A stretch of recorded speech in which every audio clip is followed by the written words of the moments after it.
కదా అనగా ఒక పెద్ద నది ఒడ్డున ఒక జామ చెట్టు ఉండేది. ఆ చెట్టుపై ఒక కోతి నివసిస్తూ ఉండేది. ఆ చెట్టు మీద రుచికరమైన జామ పండ్లు ఉండేవి. కోతి ప్రతిరోజు ఆ పండ్లు తిని సంతోషంగా ఉండేది. ఒకరోజు నదిలో ఒక ముసలిని చూసింది. ఏ స్నేహితుడా, ఈ పండ్లు రుచిగా ఉంటాయి, నువ్వు కూడా తిను అంది.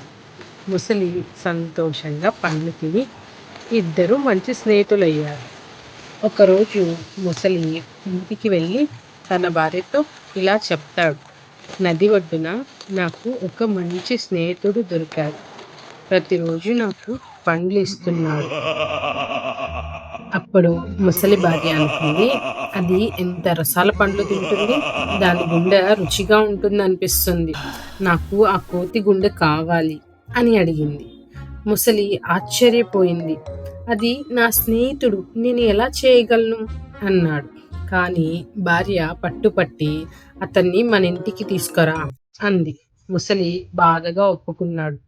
తర్వాత రోజు ముసలి కోతి దగ్గరికి వెళ్ళి, స్నేహితుడా, నా భార్య నీ కోసం ప్రత్యేక విందు చేసింది.